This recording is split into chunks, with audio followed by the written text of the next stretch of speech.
Naramdaman ni Anya ang pagdampingang malalamin na patak ng ulan sa kanyang muka. Hindi niya alam kung luha ba ang dumadaloy sa pisngi niya o tubig lang mula sa kalangitan. Ang tanging alam niya ay ang sakit. Ang matinding, nakakamanhid na sakit sa bawat sulok ng kanyang katawan.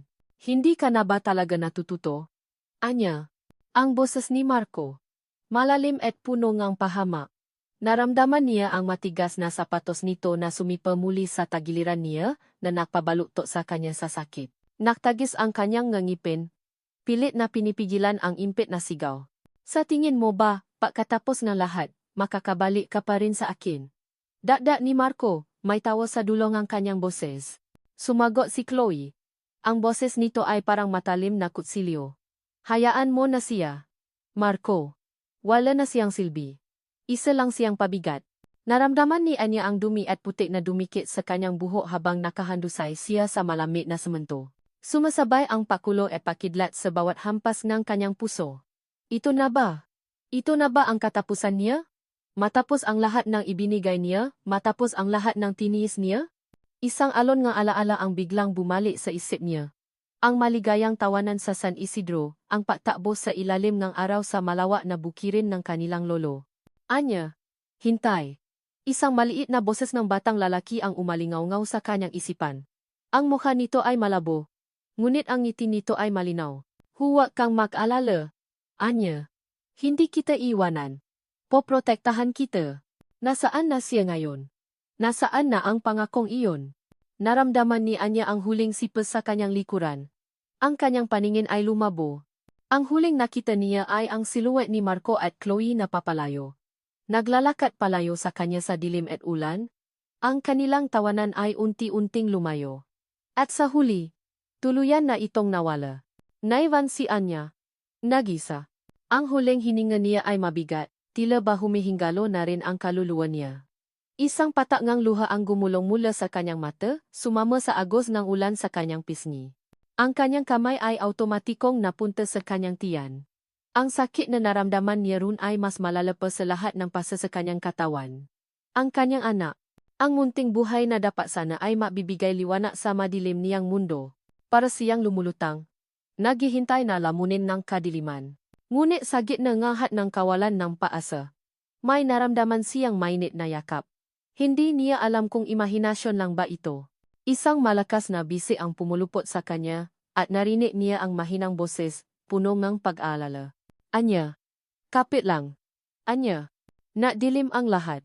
Isang puting kisame. Iyon ang una niyang nakita nang idilat niya ang kanyang mata. Ang amoy ng gamot ay lumukop sa kanyang ilong. Ospital. Narito siya sa ospital. Naramdaman niya ang kirot sa bawat hibla ng kanyang katawan. Ang kanyang labi ay tuyo, at ang kanyang lalamunan ay parang nilamuta. Ngunit ang mas malaking sakit ay ang bigat sa kanyang dibdib. Ang kawalan. Anya. Anak. Narinig niya ang boses ni Doña Elena, ang kanyang ina. Agad na lumapit ito sa kanyang tabi, ang mukha ay basang-basang ng luha. Kasunod niya si Don Ricardo, ang kanyang ama, na ang matikas na postura ay naglaho, napalitan ng pag-alala at galit. Salamat sa Diyos. Gising ka na. Anak, bulong ng kanyang ina. Hinahaplos ang kanyang buhok. Pinilit ni Anya na bumangon, ngunit halos hindi niya maramdaman ang kanyang braso. Anak ko, ma, ang boses niya ay basag. Nakatinginan ang kanyang magulang. Ang kanilang mata ay puno ng lungkot. Hindi na kailangan pang magsalita. Alam na ni Anya. Isang malamig na kurot sa kanyang puso ang naramdaman niya. Ang kanyang anak, ang kanyang paasa, ay wala na. Tuluyan nang nawala. Ang hayop na yon, si Marco. Sumbat ni Don Ricardo, ang kanyang kamao ay nakakuyom. Kukunin natin ang lahat sa kanya, Anya. Ang lahat ng kinuha niya sa atin. Tinitigan ni Anya ang kisama. Isang buti nga luha ang pumata mula sa kanyang mata. Ngunit sa pagkakataong ito, hindi ito luha ng kalungkutan. Ito ay luha ng galit. Ang kanyang katawan ay basat. Ang kanyang kaluluwa ay sugatan. Ang kanyang pag-asa ay naglaho. Ngunit isang bagay ang nanatili. Ang pagnanais na bumangon. Ang pagnanais na bumawi. Napansin ni Anya ang isang figura sa gilid ng silid, nakatayo sa isang sulok. Halos natatakpan ng anino.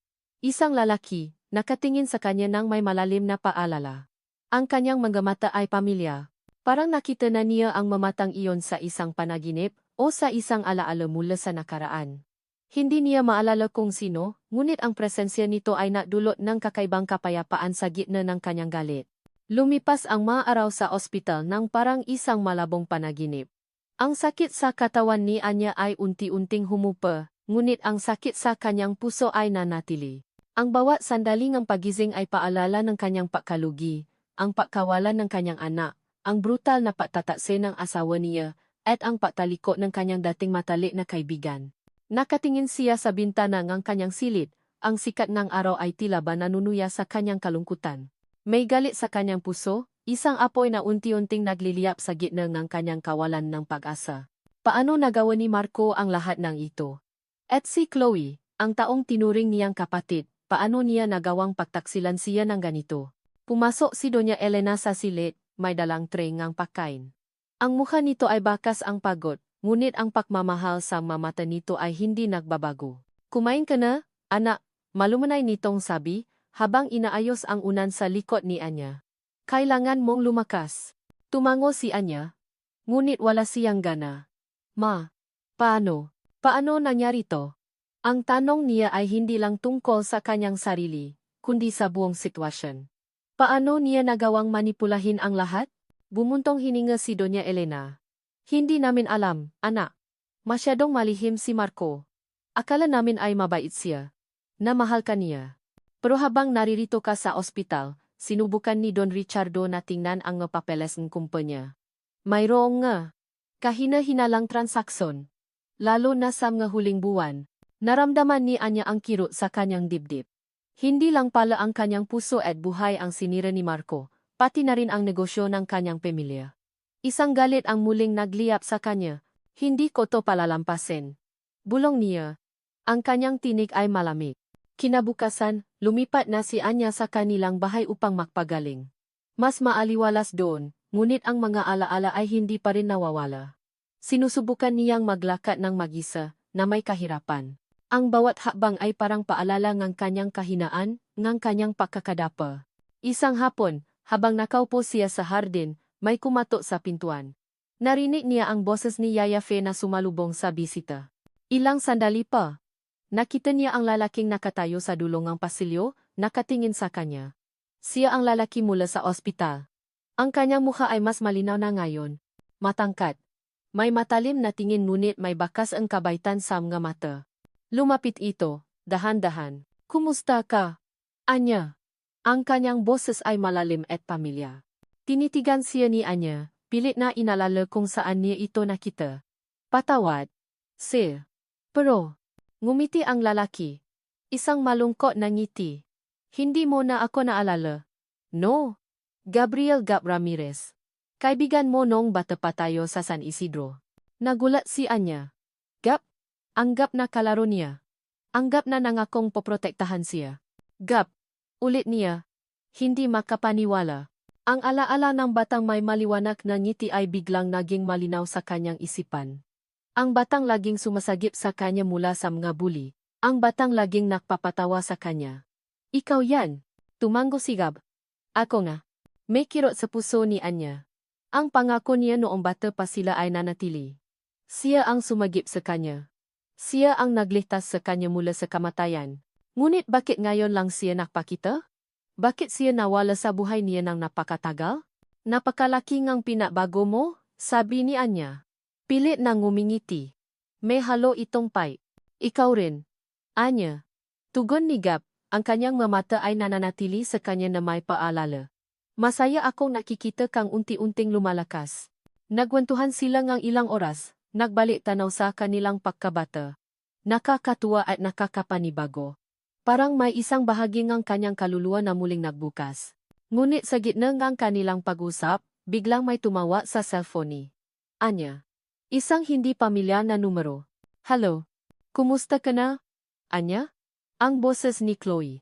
Malambing ngunit may bahid ng papapanggap. Naalala ako sa'yo. Gusto kitang dalawin. Biglang bumalik ang lamis sa katawan ni Anya. Ang lahat na init na naramdaman niya mula kay Gap ay biglang naglaho. Pumata ang isang luha sa kanyang pisngi. Ang pagtataksil ni Chloe ay mas masakit pa kaysa sa pisikal na pananakit. Huwag ka nang mag-abalang bumisita. Chloe, malamig na tugon ni Anya. Wala nang babalikan. Pinutol niya ang tawa. Nanatili siyang nakayuko, pinipilit pigilan ang pagbuhos ng luha. Naramdaman niya ang kamay ni Gap sa kanyang balikat. Okay ka lang ba? Tanong nito, puno ng pag-alala. Umiling si Anya. Hindi. Ngunit sa gitna ng kanyang kalungkutan, may isang bagay siyang napansin. Nakasabit sa pader ang isang lumang litrato. Siya at si Gap, noong mabata pa sila. Nakangiti sila pareho, at sa tabi nila, isang batang lalaki na may malabo na mukha. Hindi niya matandaan kung sino ito, ngunit may kakaiba siyang naramdaman. Tinitigan niya si Gap, na nakatingin din sa litrato. Ang kanyang mamata ay tila ba naglalaman ng isang lihim. May kilala ba siya na hindi niya maalala? Ang mukha ni Gap ay pamilya, Ngunit ang batang nasa gitna, ang mukha ay hindi malinaw, tila ba sadyang binura ng panahon. Ang pag-usap nila ni Gap ay tila ba nagbigay ng panibagong lakas kay Anya. Kahit pa may bahagi sa kanyang alaala na nananatiling malabo, ang presensya niya ay nadulot ng kakaibang kapayapaan. Ngunit sa likod ng kapayapaang iyon, ang galit at put ay patuloy na nagliliyap. Hindi niya hahayaang makatakas si Marco at Chloe. Sa mga sumunod na araw, nagsimulang ma-physical therapy si Anya. Masakit ang bawat pagalo. Ang kanyang kalamnan ay nanghina mula sa matagal na pagkakahiga at matinding trauma. Ang bawat patangkang bumangon, lumakat, o igalaw ang kanyang braso ay sinasabayan ng kirot. Ngunit sa bawat kirot, nararamdaman niya ang determinasyon na bumalik sa dati. Higit pa sa dati. Kaya mo yan, Anya. Sabi ng kanyang physical therapist, isang babaeng may matata na tinig at mahinahon na disposition. Konting tiis pa. Malapit ka nang makabalik sa iyong lakas. Napapikit siya niya. Hindi lang ito tungkol sa lakas ng katawan. Ito ay tungkol sa lakas ng kalooban. Habang napapagaling, palihim na napapadala si Gap ng mga dokumento sa kanya. Ma-financial reports, ma-contracts, at mga memo mula sa Delgado Holdings.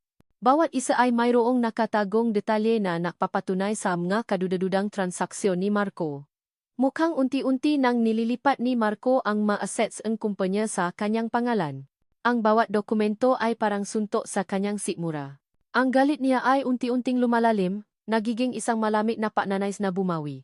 Isang gabi, habang sinasala ni Anya ang mga papeles, nakita niya si Don Ricardo na tahimik na nakaupo sa sala, nakatulala sa kawalan. Ang dati niyang ama na puno ang sigla ay tila ba nawawalan ang paasa. Lumapit siya niya, dahan-dahan. Papa, nagulat si Don Ricardo. Anya? Dapat ay nagpapahinga ka pa. Papa, hindi na po ako bata. Hindi ko na po kayang mapanggap na maayos ang lahat. Umupo siya niya sa tabi niya, humugot ng malalim na hininga. Gusto ko pong malaman ang lahat, kung ano ang ginawa ni Marco sa kumpanya. At gusto kong bumalik. Gusto kong labanan siya. Nagulat si Don Ricardo. Anak, hindi madali yan. Delikado si Marco. Alam ko, Papa. Pero mas delikado kung hahayaan lang natin siyang sirain ang lahat ng pinahirapan niyo. Sirain ang pangalan ng Delgado, matata na sabi ni Anya. Gusto kong bumalik sa Delgado Holdings. Hindi bilang isang biktima, kundi bilang isang Delgado. Ang may-ari. Nakita ni Don Ricardo ang apoy sa mamatangang kanyang anak. Hindi ito ang Anya na kanyang nakita sa ospital. Ang Anya na halos sumuko na. Ito ay ang Anya na may matata na kaloban. Napangiti siya ng bahagya. Kung ganon ang gusto mo, anak, sabi ni Don Ricardo, ang boses ay may bahid ng pagmamalaki. Kung talagang desidido ka, sasamahan ka namin. Walang makakatalo sa isang Delgado na lumalaban para sa kanyang pamilya. Kinabukasan, isang formal na liham ang ipinadala ni Don Ricardo sa board members ng Delgado Holdings, na papahaya na si Anya Delgado ay muling babalik sa kanyang posisyon bilang Executive Vice President, at unti-unti ay magiging CEO sa nalalapit na panahon. Ito ay isang direktang hamon kay Marco. Sumunod na araw, habang abala si Anya sa pagbabasa ng maulat na ipinadala ni Gap, tumuno ang kanyang cellphone. Isang video call mula sa hindi pamilya na numero. Naalilangan siya. Ngunit sinagot pa rin. Si Chloe. Nakanggiti ito, ngunit ang ngiti nito ay peke. Anya, kumusta ka na? Narinig ko babalik ka na raw sa kumpanya. May halong pagtawa sa boses nito. Huwag kang mapanggap. Chloe, malamig na sagot ni Anya. Ang kanyang tini ay matatak. Alam nating pareho kung anong ginawa mo. Nagulat si Chloe. Biglang nawala ang pekang ngiti. Anya, mali ang iniisip mo. Ginagawa ko lang ang sa tingin ko ay tama. Ayoko lang na masaktan ka. Kaya ako sumama kay Marco. Para bantayan ka. Natawa si Anya. Isang mapait na tawa. Bantayan. Kaya pala kasama ka niya noong gabing halos mamatay ako. Bantayan. Kaya pala kayo ang nakplano na sirain ang pamilya ko. Chloe. Hindi ako tanga. Nabago ang ekspresyon ni Chloe. Mula sa pagpapanggap, naging galit at pahamak. Mas mabuti nga kung namatay ka na lang, Anya. Palagi ka na lang ang bida. Palagi kang nasa sentro. Buang buhay ko. Naktitis ako sa anino mo. Pero ngayon, ako naman. Hindi ka kailanman magiging ako, Chloe, tugon ni Anya, matalim ang kanyang mata. Dahil ang nga taong tulad mo, na nakikipagsabuatan sa kasamaan, ay hindi kailanman magkakaroon ng tunay na liwanag. Biglang pinutol ni Chloe ang tawag. Nanatili si Anya na tahimik, ngunit sa loob niya, may isang bagay na nagbago. Ang sakit ay naging gasolina para sa kanyang determinasyon. Maya-maya, may pumasok sa kanyang silid. Si Yaya Fe, may dalang maliit na sobra. Anya, may napadala nito para sayo. Naka-deliver lang, walang pangalan. Binuksan ni Anya ang sobra. Sa loob nito, isang stack ng mga litrato. Mga litrato ni Marco at Chloe na makasama, nahahalikan sa opisina ng Delgado Holdings. At sa ilalim ng litrato, may mga kopyang bank statements. Nagpapakita ang malalaking halaga ang pera na inilipat mula sa account ng Delgado Holdings patungo sa MA offshore account na nakapangalan kay Marco at sa isa pang account na nakapangalan sa isang Elias de la Cruz. May nakasulat sa likod ng sobra, isang sulat kamay na mensahe. Ito ay simula pa lang. Marami pa silang itinago. Nagulat si Anya. Elias de la Cruz? Hindi niya pamilyar ang pangalang iyon. Ngunit ang litrato at bank statements ay sapat ng patunay. Ang kanyang nga mata ay nanliit sa galit.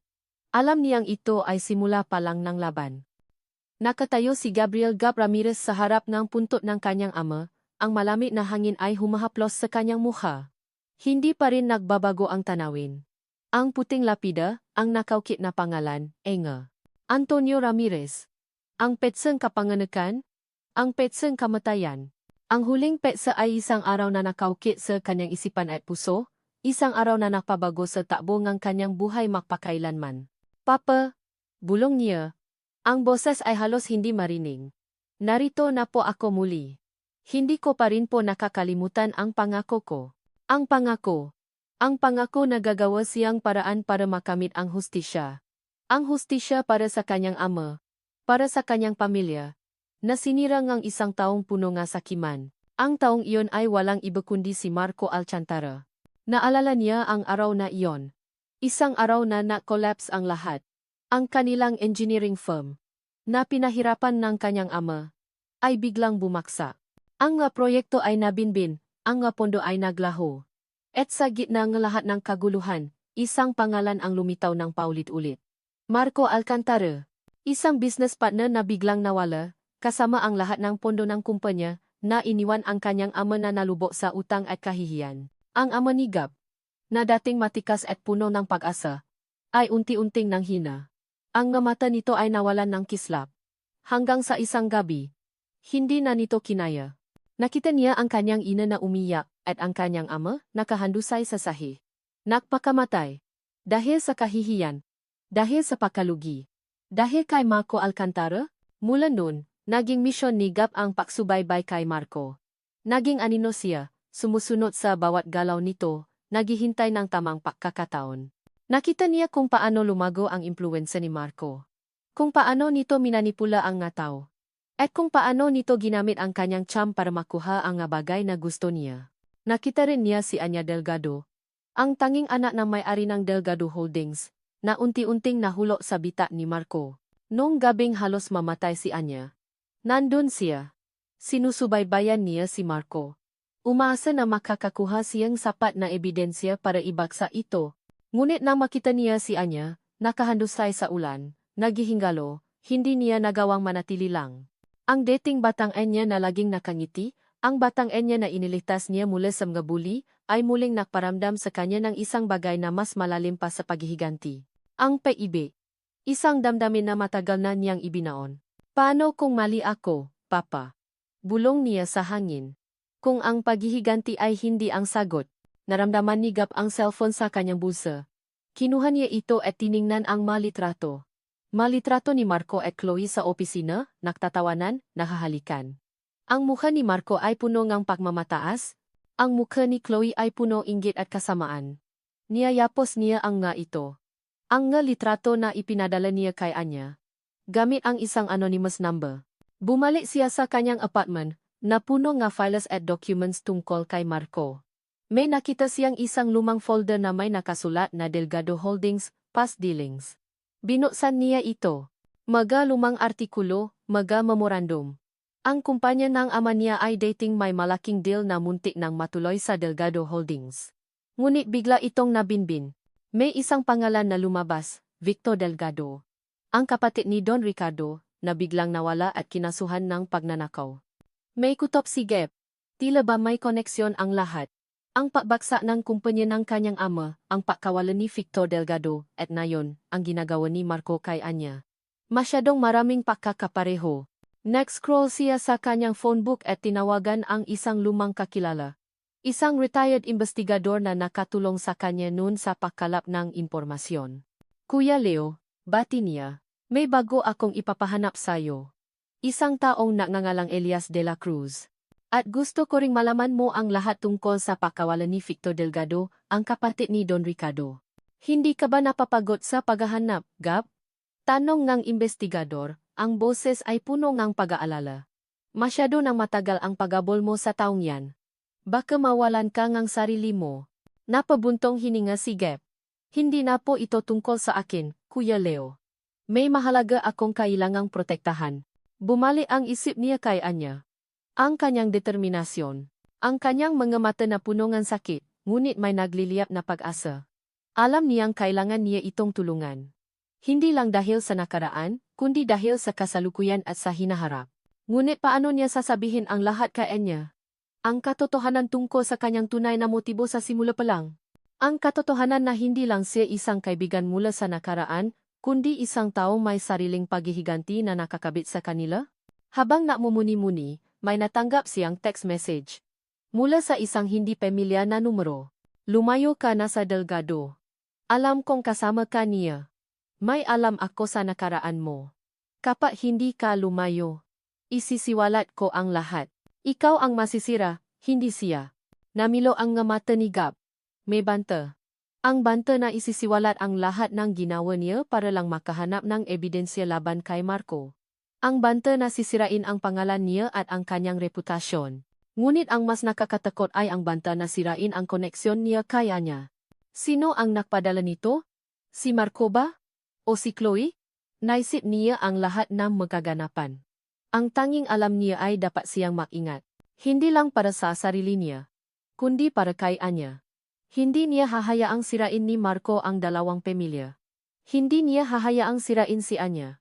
Isang malalim na hininga ang pinakawalan ni Anya habang nakatayo siya sa harap ng malaking salamin. Suot niya ang isang simpleng puting blazer at itim na pantalon, ang kanyang buho ay nakatali ng maayos. Ang kanyang muka ay payat pa rin, may bakas ng pagod sa ilalim ng kanyang mamata, ngunit ang matang iyon ay hindi na naglalaman ng takot o kawalan ng paasa. Sa halip, mayroong apoy. Isang malamig, matalim na apoy ng determinasyon. Kaya mo yan. Anya, bulong niya sa kanyang sarili. Hindi na siya ang dating Anya na madaling masaktan. Ang Anya na bumalik ay isang mandirigma. Ang pagpasok niya sa lobby ng Delgado Holdings ay parang isang eksena sa pelikula.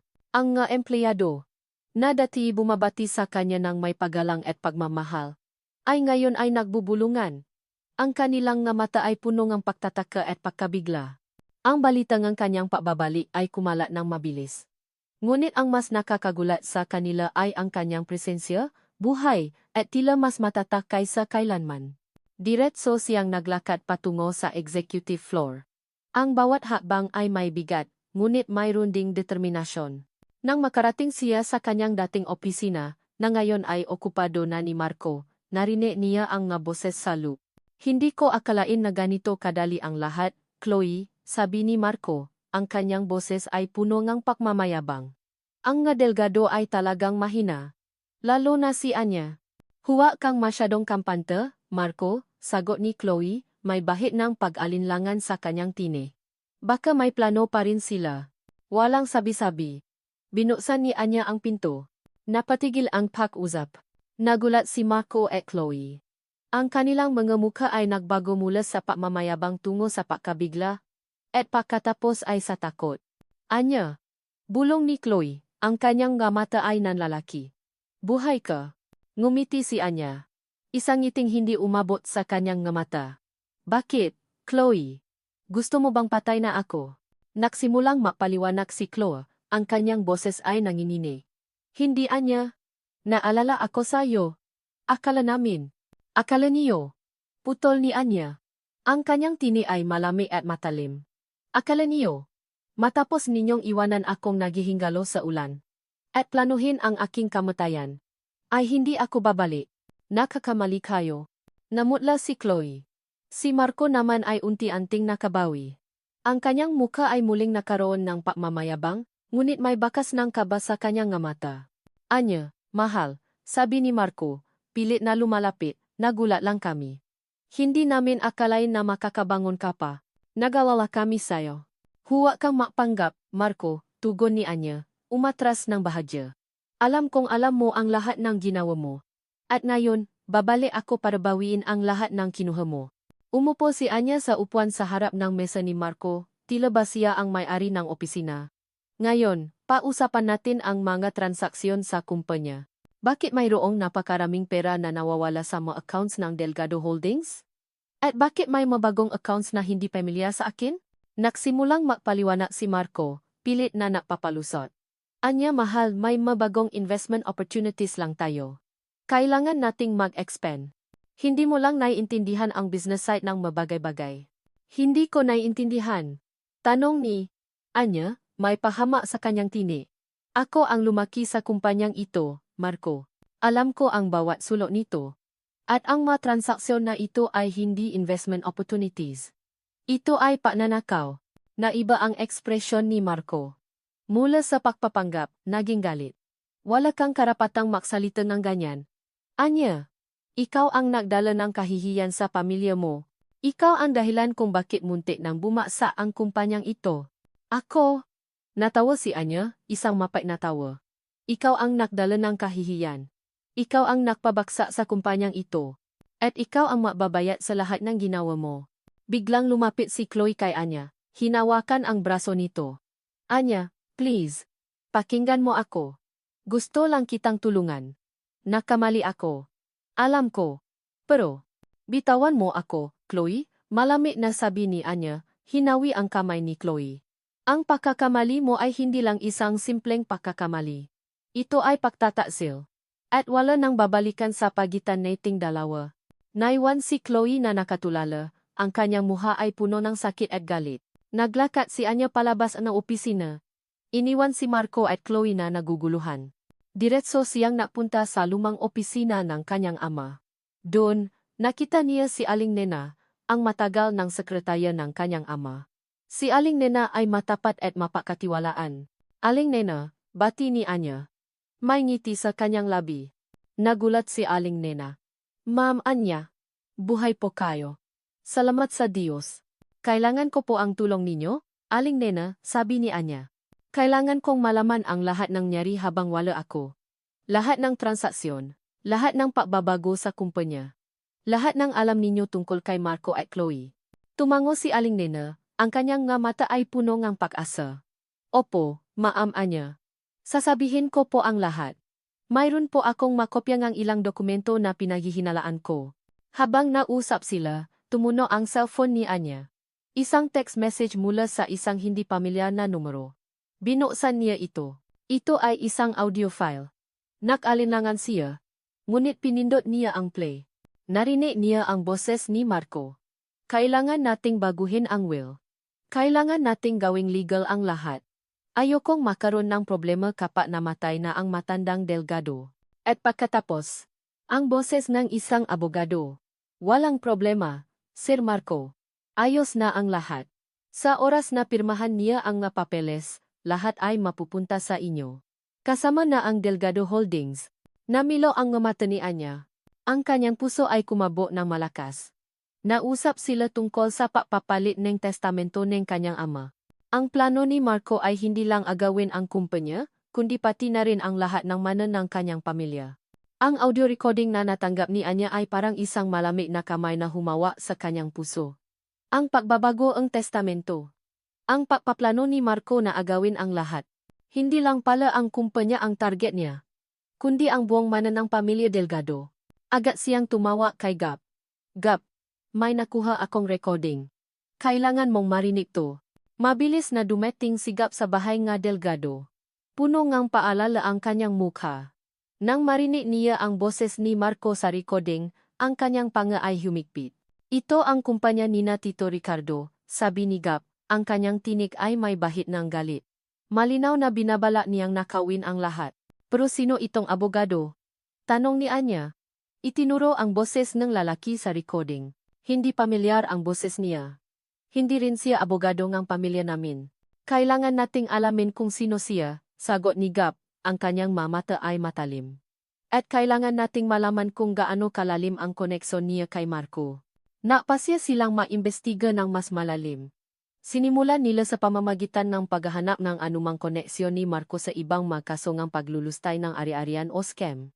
Ang alam ko, may koneksyon si Marco sa ilang shady dealings bago pa siya makilala ang pamilya Delgado. Sabi ni Gap, habang ne-encode ng data sa laptop niya. May mga balita sa probinsya namin tungkol sa kanya. Pero mabilis siyang napalit ng pangalan at naglaho. Na-drive sila patungo sa isang lumang public library sa isang liblib na bahagi ng Maynila. Ang lugar ay halos abandonado na, puno ang alikabo at lumang pahayagan. Sa tulong ng matandang librarian, hinanap nila ang nga lumang diaryo at files na may kaugnayan sa magkasong financial fraud noong nakaraang dekada. Oras ang lumipas, at sa wakas, may nakita si Gab. Isang lumang headline. Prominent engineer found dead in apparent suicide after business partner vanishes with funds. Ang panggalan, Antonio Ramirez. Ang pangalan ng business partner na biglang nawala. Marco Lim. Ito ang papa ko, bulong ni Gap. Itinuro ang litrato ng kanyang ama. At itong si Marco Lim. Siya si Marco Alcantara. Nagulat si Anya. Ang kanyang mamata ay nanlaki. Si Marco. Ginawa niya to sa pamilya mo. Tumango si Gap, ang kanyang mukha ay puno ng pihati. O Anya. Dahil sa kanya, namatay ang papa ko.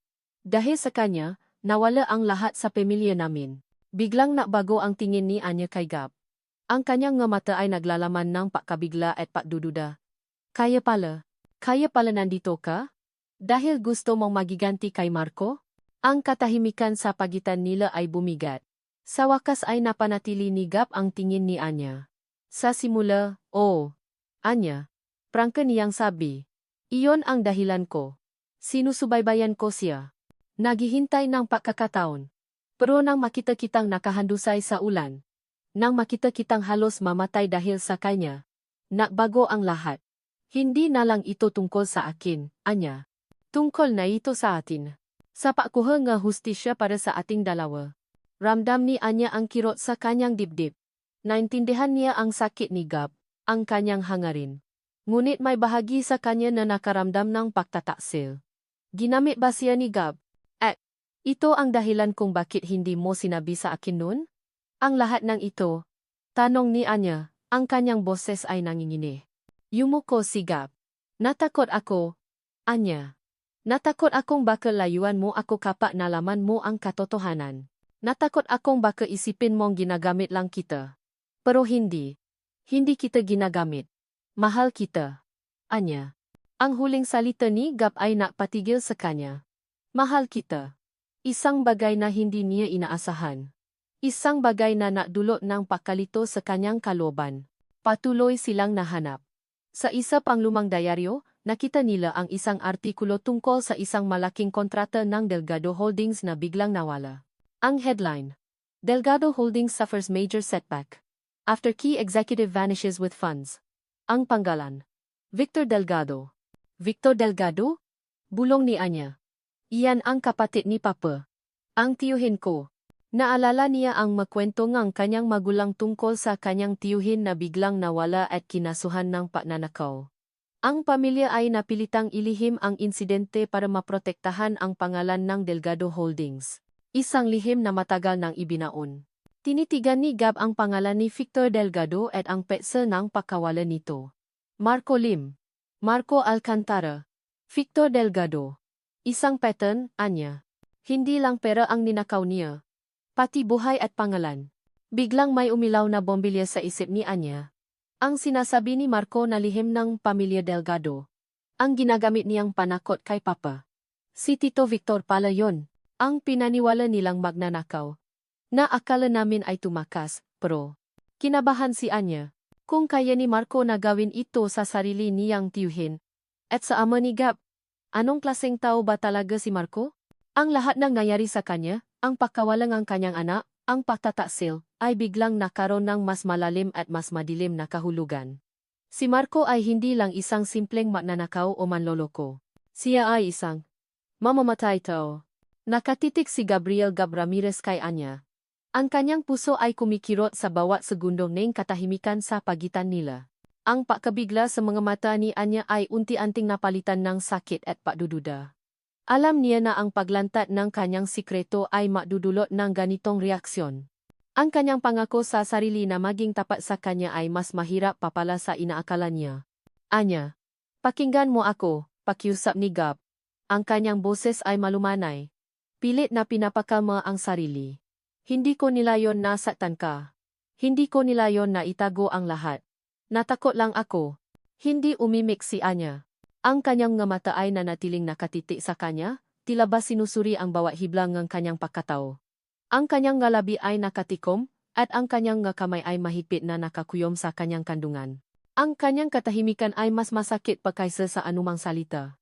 Ang paghihiganti ang tanging bagay na napapatuloy sa akin sa loop ng maraming taon. Patuloy ni Gab. Ang kanyang mamata ay puno ng pihati. Ang makita si Marco na makbayat sa lahat ng ginawa niya sa pamilya ko. Ngunit nang makita kitang nakahandusay doon. Nang makita ko ang sakit sa mga mata mo. Biglang naglaho ang lahat ng galit ko. Ang tanging naramdaman ko ay ang pagnanais na protektahan ka. Ang pagnanais na iligtas ka. Lumapit si Gab. Dahan-dahan, ngunit hindi siya gumalaw. Hindi ko alam kung paano ko sasabihin sa iyo. Kung paano ko ipapaliwanag. Pero naniniwala ka ba sa akin? Anya, na ang pagmamahal ko sa iyo ay totoo. Na hindi ko ginagamit ang sitwasyong ito para lang sa sarili kong paghihiganti? Isang mahabang sandali ang lumipas. Ang tanging naririnig ay ang tibok ng kanilang mapuso. Sa wakas, nagsalita si Anya, ang kanyang boses ay basag. Paano ako maniniwala, Gab? Matapos ang lahat ng pagtataksil na naranasan ko. Mula sa taong pinakatiwalaan ko, at ngayon, ikaw. Na may sarili palang agenda. Naramdaman ni Gab ang kirot sa kanyang dibdib. Naintindihan niya ang sakit niya. Ang kanyang pagdududa ay makawiran. Ngunit hindi siya susuko. Hindi ko ipinagkakaila ang nakaraan ko. Anya, matata na sabi ni Gab. Hindi ko ipinagkakaila na ang paghihiganti ang natula sa akin sa simula. Ngunit ang pagmamahal ko sa iyo ay mas malakas kaysa sa anumang galit. Hindi ko hahayaang saktan ka ni Marco muli. At hindi ko hahayaang sirain niya ang pamilya mo. Tinitigan siya ni Anya. Ang kanyang nga mata ay puno pa rin ng pagdududa, ngunit mayroon ding bakas ng paggunawa. Naramdaman ni Gab na unti-unti niyang binubuksan ang kanyang sarili. Kailangan kong oras, Gab, bulong ni Anya. Kailangan kong iproseso ang lahat ng ito. Tumango si Gab. Bibigyan kita ng lahat ng oras na kailangan mo, Anya. Pero sana ay bigyan mo ako ng pagkakataong patunayan ang sarili ko. Sa mga sumunod na araw, naramdaman ni Gab ang pagbabago sa pakikitungo ni Anya sa kanya.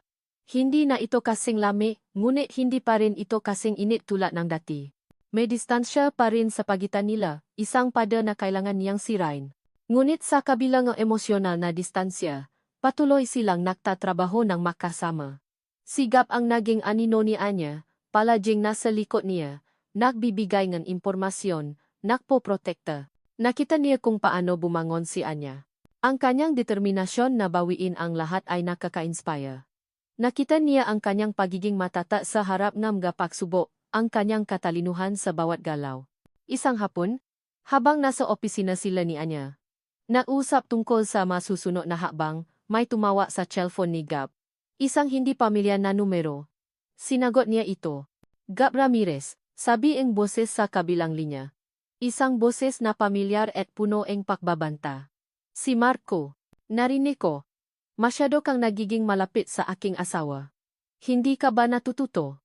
Naramdaman ni Gab ang pag-ipit ng kanyang panga. Wala kang karapatang tawagin siyang asawa mo, Marco. At wala kang karapatang bantaan ako.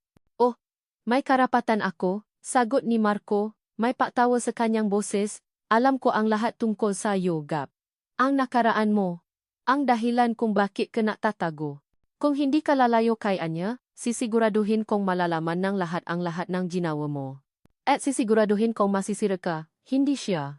Pinutol ni Marco ang tawag.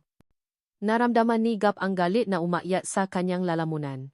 Hindi siya natatakot para sa sarili niya. Ngunit natatakot siya para kay Anya. Hindi niya hahayaang gamitin ni Marco ang kanyang nakaraan para saktan si Anya. Sino yon?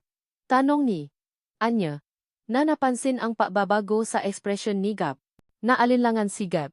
Gusto niyang sabihin sa kanya ang banta ni Marco, ngunit ayaw niyang maalala si Anya. Wala. Isang maling tawa lang. Ngunit hindi siya naniwala. Ang kanyang mga mata ay nanatili sa kanya, puno ngang pagdududa. Sa makasumunod na araw, naging mas maingat si Gab. Palagi siyang alerto, sinusuri ang bawat sulok, bawat anino. Alam niyang hindi lang ito isang simpleng banta. Si Marco ay isang mapanganib na tao. Isang gabi, habang nagtatrabaho si Anya sa kanyang opisina sa bahay, napasya si Gab na tingnan ang kanyang computer. Naisip niya na baka mayroon siyang nakitang kakaiba. Nakscan siya ng mga files, mga emails. Wala siyang nakita. Ngunit nang tumingin siya sa ilalim ng desk, sa likod ng monitor, may napansin siyang maliit na bagay na nakadikit sa ilalim ng mesa. Isang maliit, itim na device. Kinuha niya ito. Ito ay isang listening device. Isang bug. Namilo ang mga mata ni Gab. May nag-install nito. At ang tanging tao may access sa opisina ni Anya. Bukod sa kanya at sa pamilya nito, ay si Chloe. Nakatiti si Anya sa maliit na itim na device sa palat ni Gab. Ang kanyang puso ay kumabo ng mabilis.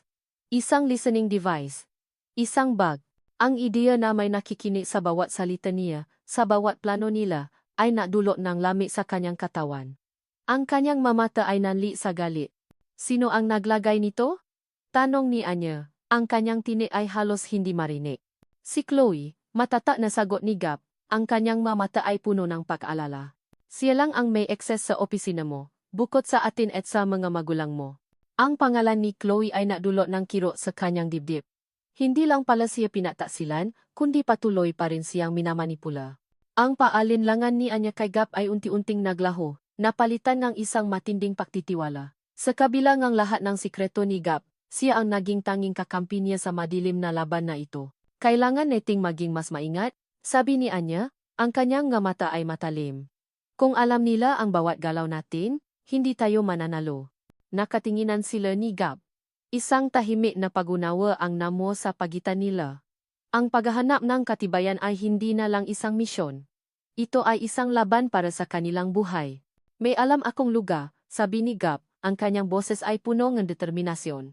Isang lumang warehouse sa Tondo. Narinig ko si Marco na binabanggit ito sa isang tawag. Sabi niya, doon niya itinatago ang nga sikreto na makakasira sa lahat. Kinabukasan, sa ilalim ng takip ng dilim, nagtungo sina Anya at Gab sa Tondo. Ang lugar ay puno nga lumang bodega at makipot na eskinita.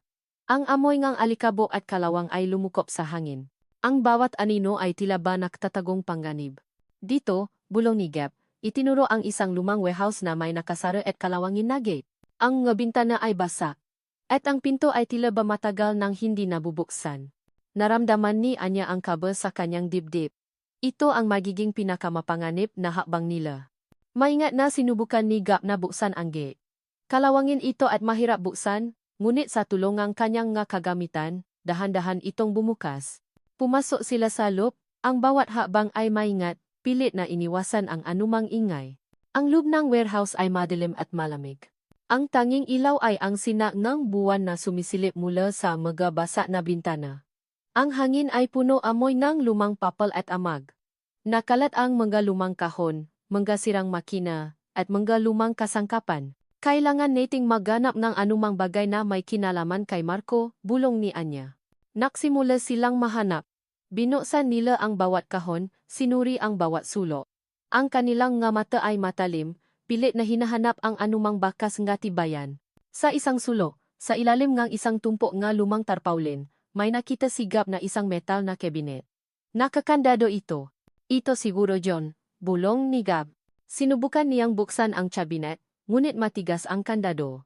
Sa wakas, matapos ang ilang minutong pagpupumilit, bumukas ito ng may mahinang kalampag. Sa loob, mayroong nga folders. Puno ng dokumento. Kinuha ni Anya ang isang folder. Nakasulat sa labas. Delgado Holdings. Acquisitions. Binuksan niya ito. Mga-kontrata, mga-kasunduan. At sa gitna ng lahat, isang dokumento na napatigil sa kanyang hininga. Ang testamento ng kanyang ama. At sa ilalim, ang pirma ni Don Richardo. Ngunit may mali. Ang pirma ay tila ba? Pagka. Gap, bulong ni Anya, ang kanyang boses ay nanginginig, peka ang pirma ni Papa. Ginaya niya. Kinuha ni Gap ang dokumento at sinuri ito. Oh! Malinaw na peka. Ito ang ebidensya na kailangan natin. Nagpatuloy sila sa paghahanap. Sa isa pang folder, nakita ni Anya ang mga litrato. Mga litrato ng kanyang sasakyan. Wasak, pagkatapos ng aksidente. At sa ilalim ng mga litrato, mga kopya ng mga medical reports. At isang liham. Isang liham mula sa isang doktor na nagpapatunay na siya ay patay na sa pagdating sa ospital. Namilo ang mamata ni Anya. Hindi lang pala siya iniwan ni Marco. Pinlano niya ang kanyang kamatayan. Ginawa niya ang lahat para mapaniwala ang lahat na patay na siya. Ang hayop, bulong ni Anya, ang kanyang nakamay ay nanginginig. Biglang may narinig silang ingay. Isang kalusko sa labas. May tao, bulong ni Gab, agad na hinila si Anya sa likod ng isang tumpok ng makahon. Narinig nila ang mayapa. Dalawang lalaki. Naglalakad papasok sa warehouse. Matauhan ni Marco. Sigurado ka bang dito yon? Tanong ng isang lalaki. Oo. Sabi ni Sir Marco. Dito niya itinatago ang mas sensitibong dokumento. Sagot ng isa pa. Naramdaman ni Anya ang pakabo ng kanyang puso. Kailangan nilang makaalis. Ngunit kailangan din nilang makuha ang mga ebidensya. Habang natatago, narinig nila ang boses ni Chloe. Marco, bakit mo ako ginaganito? Ang boses ni Chloe ay puno ng sakit at galit. Ginawa ko ang lahat para sa iyo. Pinagtaksilan ko si Anya. Pero bakit ganito ang trato mo sa akin? Narinig nila ang boses ni Marco, puno ng pahamak. Chloe, huwag kang masyadong umasa. Ginagamit lang kita. Wala kang silbi sa akin kundi ang maging alalay. At ngayon, nagiging pabigat ka na. Pero, mahal kita. Marco. Sigaw ni Chloe. Natawa si Marco, isang malamig na tawa. Mahal? Hindi ko kailanman minahal ang isang tulad mo. Isa ka lang laruan. At ngayon, tapos na ang laro. Naramdaman ni Anya ang isang kakaibang damdamin. Piti. Awa para kay Chloe. Ang kanyang dating matalik na kaibigan ay ginamit lang din pala ni Marco. Ngunit ang awang iyon ay mabilis na napalitan ng galit. Hindi pa rin nito binabago ang katotohanan na pinagtaksilan siya ni Chloe. Kailangan nating makaalis dito, bulong ni Gab, hinila si Anya. Dahan-dahan silang gumapang, pilit na iniwasan ang matauhan ni Marco, nakuha na nila ang mga dokumento. Sapat na ito.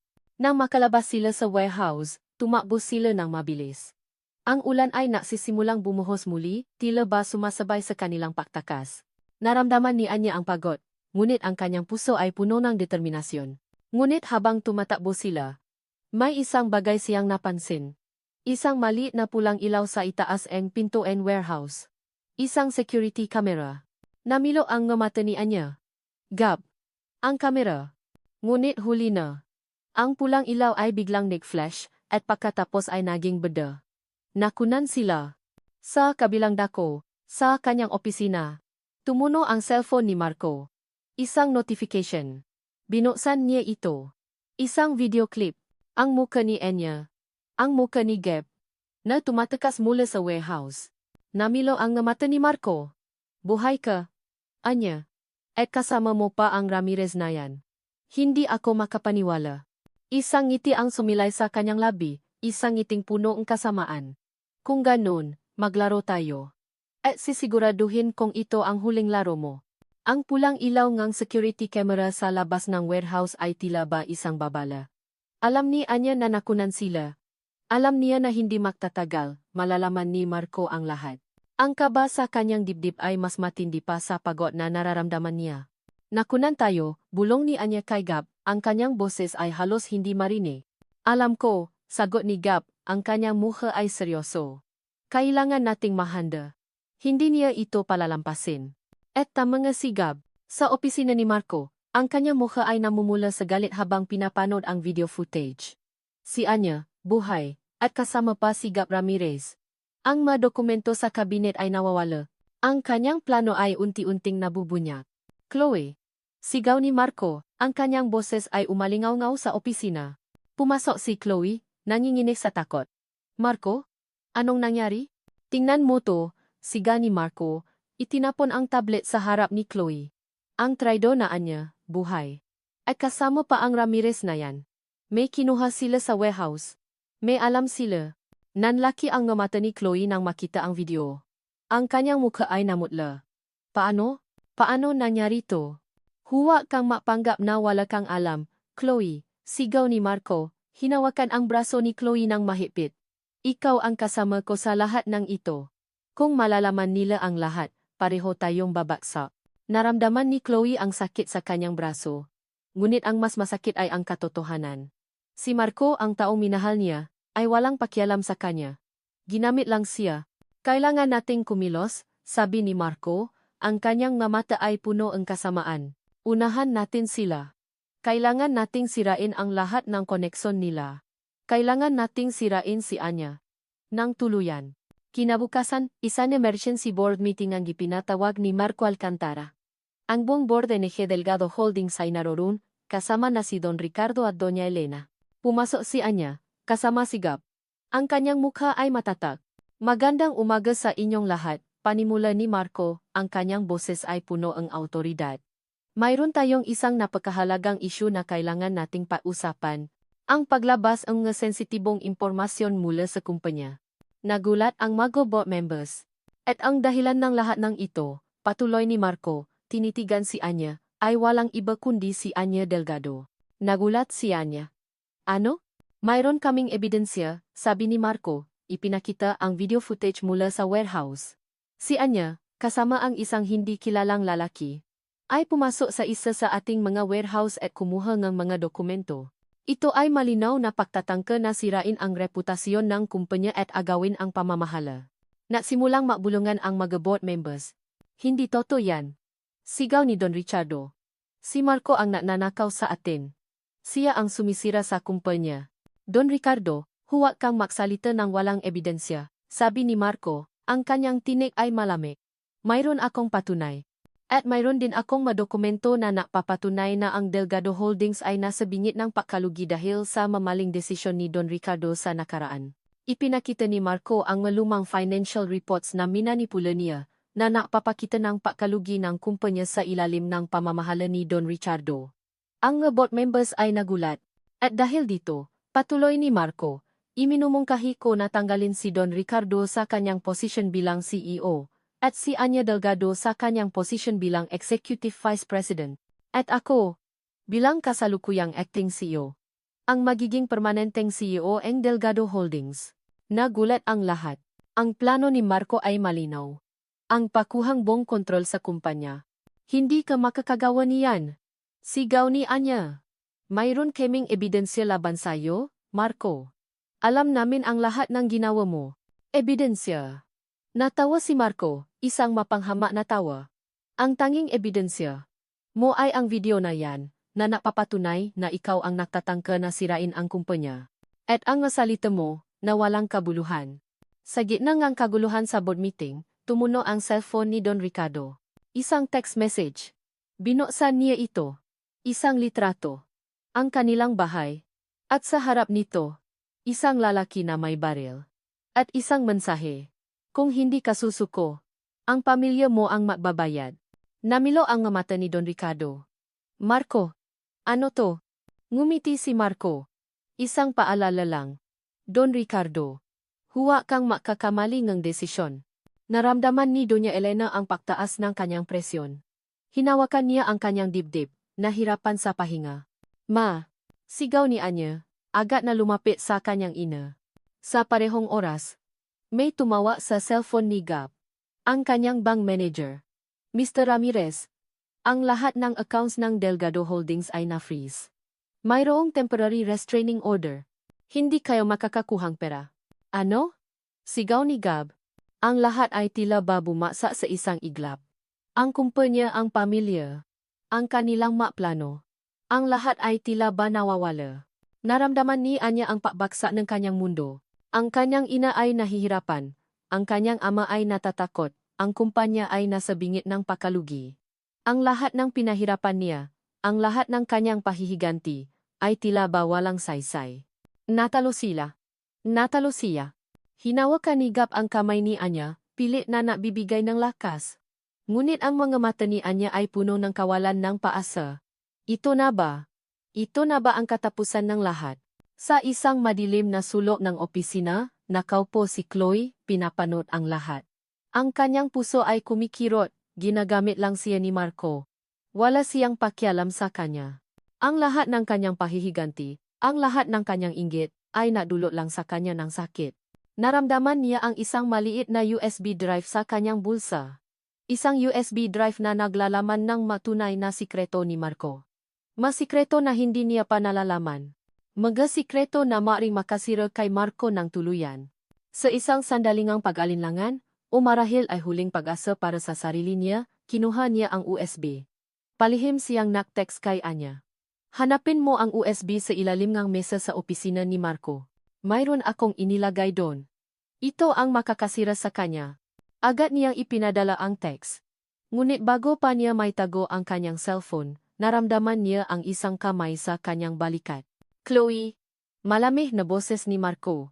Ano ang ginagawa mo? Namilo ang mga mata ni Chloe. Nahuli siya. Nangingini ang kamay ni Anya habang hawak niya ang kanyang cellphone. Ang text message mula kay Chloe ay tila ba isang huling hiyaw ng paasa sa gitna ng kanilang pakalugi. Hanapin mo ang USB sa ilalim ng mesa sa opisina ni Marco. Mayroon akong inilagay doon. Ito ang makakasira sa kanya. Gab, tingnan mo to, bulong ni Anya. Ipinakita ang text message. Ang kanyang boses ay nangingini sa paasa at pagkalito. Si Chloe, bakit niya gagawin to? Mabilis na binasa ni Gab ang mensahe. Ang kanyang mga mata ay nanliit. Hindi ko alam, Anya. Pero kailangan nating tingnan. Ito ang tanging pag-asa natin. Agad silang natungo sa Delgado Holdings.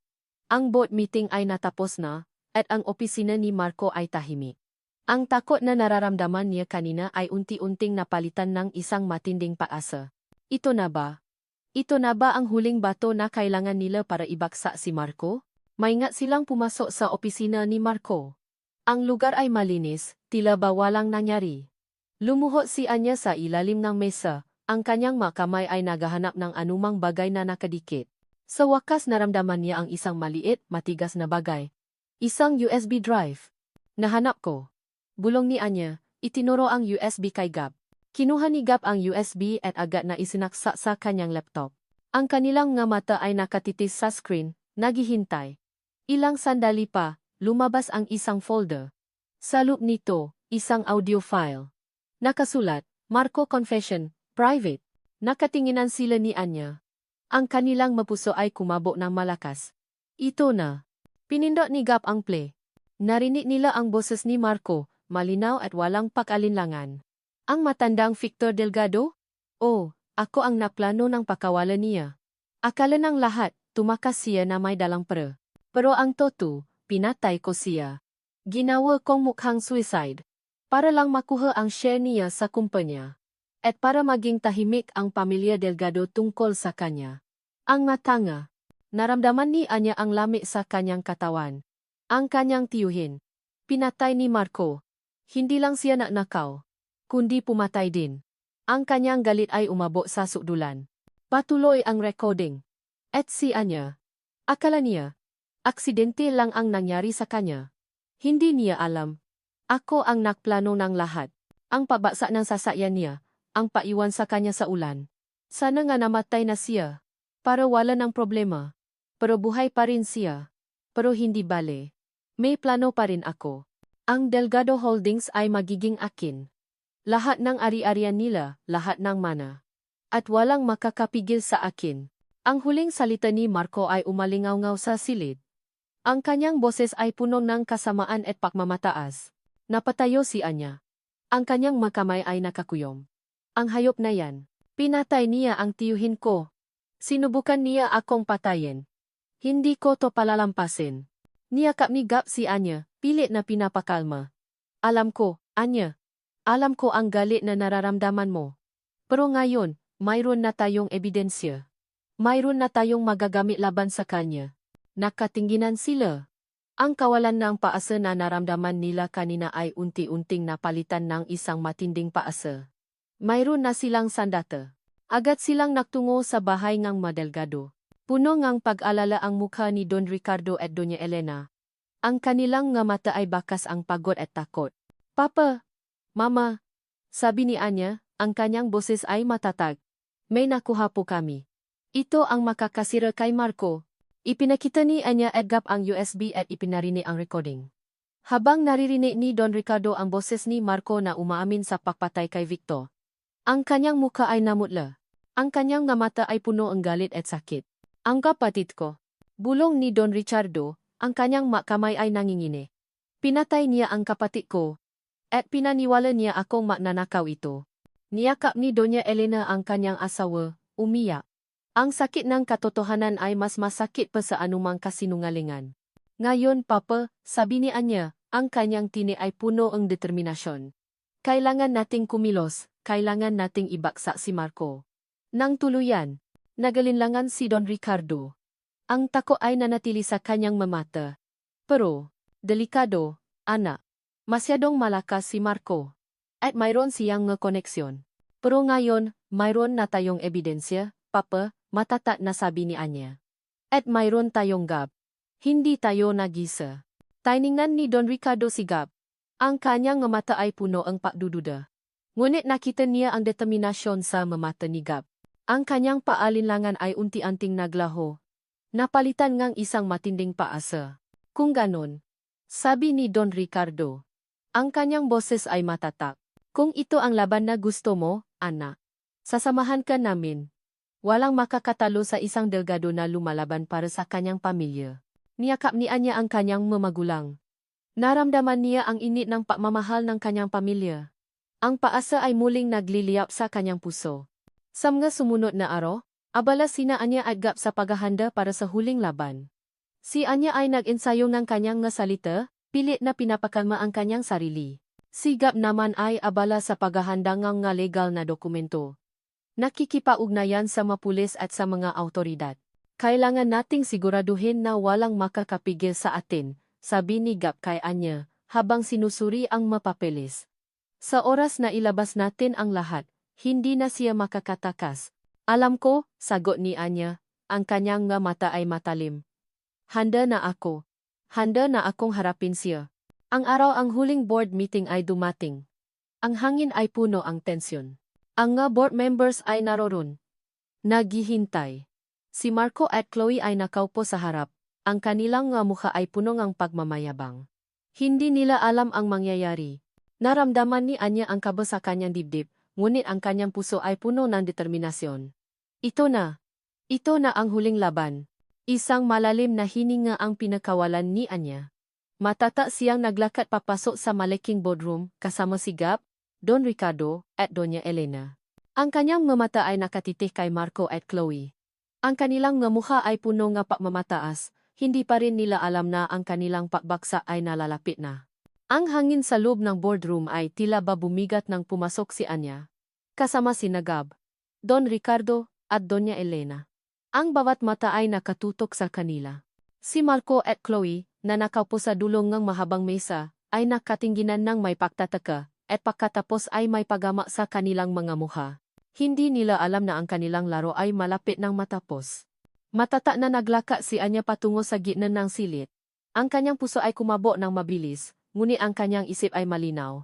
Ito na. Ang sandali na pinahandaan niya ng napakatagal. Magandang umaga sa inyong lahat, panimula ni Anya. Ang kanyang boses ay malinaw at matatag, walang bakas ng panginginig. Narito po ako ngayon, hindi bilang isang biktima, kundi bilang isang delgado. Upang ibunyak ang katotohanan. Nasimulang mabulungan ang mga board members. Si Marco ay ngumisi, tila ba natutuwa sa drama na ginagawa ni Anya. Anya. Mahal. Sabi ni Marco. Ang kanyang boses ay puno ng pagmamayabang. Alam kong nalulungkot ka pa rin sa nangyari sa'yo. Pero hindi ito ang lugar para sa personal na drama. Pag-usapan natin ang kinabukasan ng Delgado Holdings. Tama ka, Marco, tugon ni Anya, ang kanyang mata ay matalim. Pag-usapan natin ang kinabukasan ng Delgado Holdings. At ang kinabukasan mo, kinuha ni Gab ang isang projector at ikinabit sa laptop. Lumabas sa screen ang mga financial reports na minanipula ni Marco.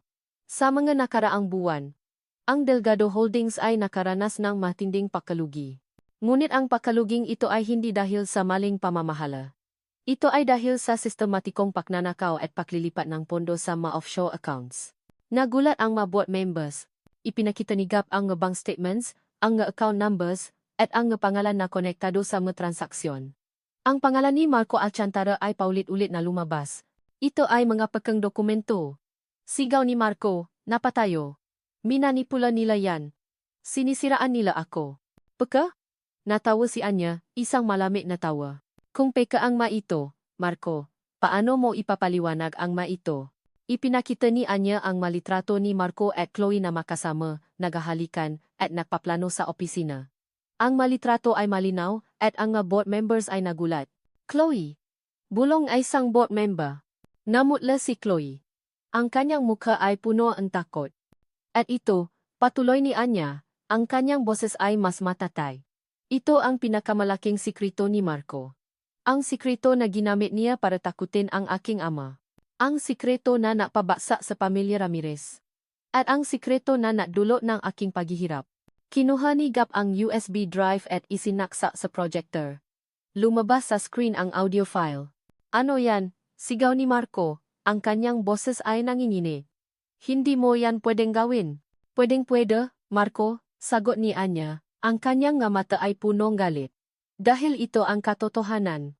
Pinindot ni Gab ang play.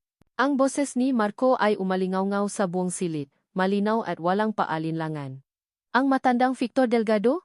Oh, ako ang nakplano ngang pakawalan niya. Akala ng lahat, tumakas siya na may dalang pera. Pero ang totoo, pinatay ko siya. Ginawa kong mukhang suicide. Ginawa ko ring mukhang aksidente ang nangyari kay Anya. Sana nga namatay na siya. Para wala ng problema. Pero buhay pa rin siya. Pero hindi bala. May plano pa rin ako. Ang Delgado Holdings ay magiging akin. Lahat ng ari-arian nila, lahat ng mana. At walang makakapigil sa akin. Ang bawat salita ni Marco ay parang suntok sa mga board members. Ang kanilang mamuha ay nagbago mula sa pakabigla tungo sa galit. Si Don Richardo at Doña Elena ay umiyak, ngunit ang kanilang nga mata ay puno ng katarungan. Hindi. Hindi totoo yan. Sigaw ni Marco, ang kanyang mukha ay namumula. Minanipula nila yan, sinisiraan nila ako. Ang boses mo yan, Marco. Sigaw isang board member. Malinaw na malinaw. At ang pagpatay kay Victor Delgado, ang tiyuhin ko, patuloy ni Anya. Ang kanyang tinig ay malamig. At ang pagtatangka mong patayin ako. Ang lahat ng ito ay patunay ng iyong kasamaan. Biglang may umalingaw-ngaw na sirena. Bumukas ang pinto ng boardroom, at pumasok ang nga pulis, kasama ang isang investigador. Marco Alcantara, Chloe Reyes, sabi ing investigador, kayo po ay inaresto sa kasong pagnanakaw, paglulustay ng ari-arian, at pagpatay. Mayroon din kaming warrant of arrest para sa pagtatangka ng pagpatay kay Miss Anya Delgado. Namutla si Marco. Ang kanyang nga mata ay nanlaki sa takot.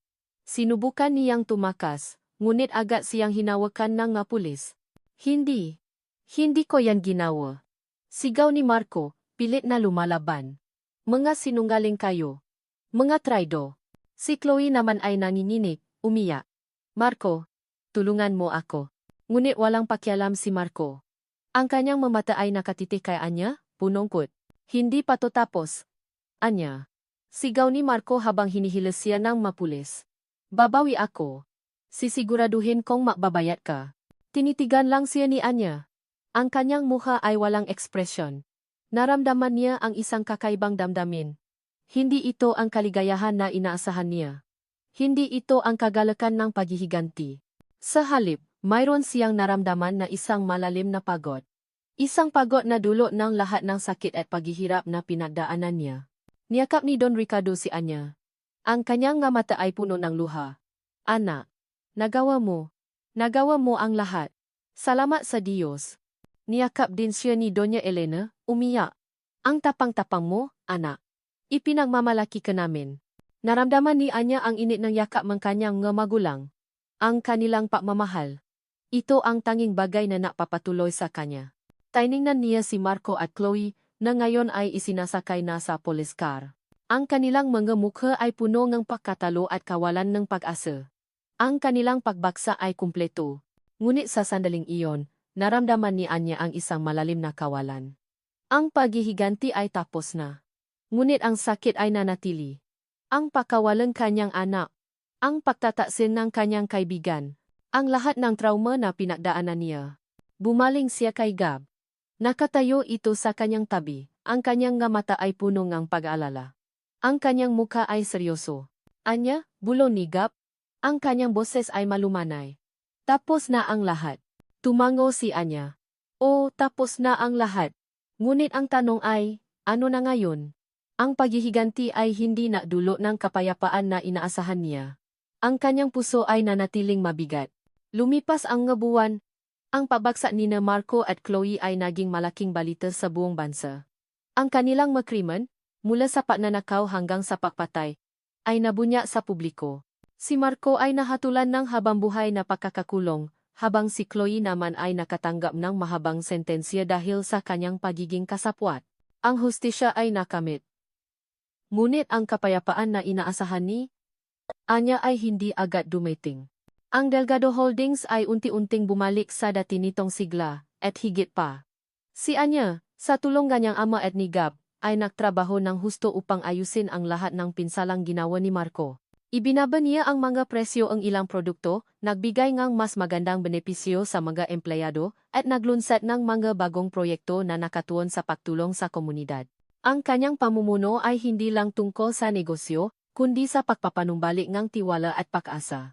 Isang hapon, habang nagisa si Anya sa kanyang opisina, nakatingin sa abot-tanaw ng siyudad, naramdaman niya ang isang matinding pagod. Ang paghihiganti ay tapos na, ngunit ang sakit ay nanatili. Ang alaalang kanyang anak, ng kanyang paghihirap, ay patuloy na bumabagaba sa kanya. Anya? Lumingon siya. Sigap. Nakatayo ito sa pintuan, ang kanyang nga mata ay puno ng pag-alala. Okay ka lang ba? Tanong nito. Lumapit sa kanya. Umiling si Anya. Hindi ko alam, Gab. Nakuha ko na ang hustisya. Pero bakit? Bakit parang may kulang pa rin? Umupo si Gab sa tabi niya, hinawakan ang kanyang kamay. Dahil ang paghihiganti ay hindi ang sagot sa lahat ng sakit. Anya, ito ay isang bahagi lang ng proseso. Ang tunay na pagaling ay nagsisimula sa pagpapatawad. Hindi lang sa kanila, kundi sa sarili mo. Tinitigan siya ni Anya. Pagpapatawad? Paano ko magagawa yun, Gab? Matapos ang lahat ng ginawa nila. Hindi mo kailangang kalimutan ang sakit. Anya, malumanay na sabi ni Gab. Pero kailangan mong pakawalan ang galit. Para sa sarili mo. Para makapapatuloy ka. Isang linggo pagkatapos ng pausap na iyon, napasya si Anya na bisitahin si Marco sa kulungan. Ang lugar ay madilim at malami. Nakita niya si Marco, payat at walang kislap sa mamata. Ang dating mapamataas na Marco ay naglaho, napalitan ng isang taong puno ng pagsisisi at pagkabigo. Anya? Bulong ni Marco, nagulat nang makita siya. Tinitigan siya ni Anya. Wala siyang naramdamang galit. Walang put. Tanging awa. Isang malalim na awa para sa isang taong sinira ang kanyang sarili dahil sa kasakiman. Wala akong bala na saktan ka. Marco, sabi ni Anya. Ang kanyang boses ay kalmado. Nandito lang ako para sabihin sa'yo na tapos na ang lahat. At sana, sa loob ng kulungan, ay makahanap kang kapayapaan. Walang umimik si Marco. Ang kanyang nga mata ay nanatiling nakatitik sa kanya, puno ngang pakalito. Pagkatapos, bumisita rin si Anya kay Chloe. Si Chloe ay umiyak, punong pagsisisi. Anya, patawarin mo ako. Bulong ni Chloe. Ang kanyang mamata ay basang-basa ng luha. Nakamali ako. Nabulag ako sa inggit. Nabulag ako sa pagmamahal ko kay Marco. Tinitigan ni Anya si Chloe. Ang kanyang dating matalik na kaibigan. Ang taong pinakatiwalaan niya ng buong puso. Ang sakit ng pagtataksil ay nanatili, ngunit ang galit ay unti-unting naglaho. Hindi ko alam kung kailan, Chloe, sabi ni Anya, ang kanyang boses ay malumanay. Pero sana, sa loob ng kulungan, ay matuto ka mula sa iyong nga pagkakamali. At sana, isang araw, ay makahanap ka ng kapayapaan. Umalis si Anya sa kulungan na may kakaibang pakiramdam. Hindi ito ang kagalakan ng paghihiganti, kundi ang kapayapaan ng pagpapatawad. Ang pagpapatawad hindi lang sa kanila, kundi sa sarili niya. Ang pagpapatawad sa kanyang sarili dahil sa pagtitiwala sa maling tao. Sa masumunod na taon, naging matagumpay si Anya sa pamamahala ng Delgado Holdings. Lumago ang kumpanya. At naging mas kilala ito sa kanyang mga humanitarian projects. Nagtata siya ng isang foundation na pinangalan ng Victor Delgado Foundation, na nagbibigay ng tulong sa mabiktima ng financial fraud at sa mga pamilyang nawalan ng mahal sa buhay dahil sa mga krimen. Ito ay isang paraan para parangalan ang kanyang tiyuhin at para bigyan ng boses ang nga biktima. Si Gab ay nanatili sa tabi ni Anya, hindi lang bilang kanyang kasama sa negosyo, kundi bilang kanyang kasama sa buhay. Ang kanilang relasyon ay unti-unting lumalim. Ang kanyang pagmamahal kay Anya ay malinaw, at ang pagmamahal ni Anya kay Gab ay unti-unting lumabas. Isang gabi, habang nakaupo sila sa hardin ng Delgado, sa ilalim ng mabituin, hinawakan ni Gab ang kamay ni Anya. Anya, bulong ni Gab. Ang kanyang boses ay punong emosyon. Alam kong matagal na akong naghihintay, pero hindi ko na kayang itago ang nararamdaman ko. Mahal kita, Anya.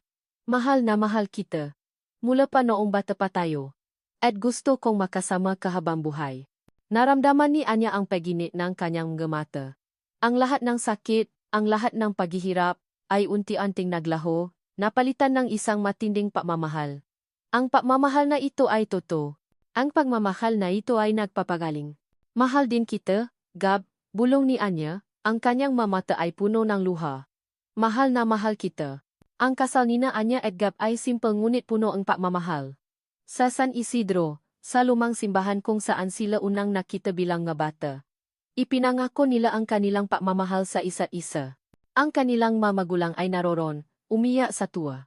Ang kanilang mga kaibigan ay naroron, nakdiriwang. Ang kanilang bagong tahanan ay punong tawanan at pagmamahalan. Hindi nagtagal, biniyayaan sila ang isang anak, isang batang babae na pinangalanan nilang Hope.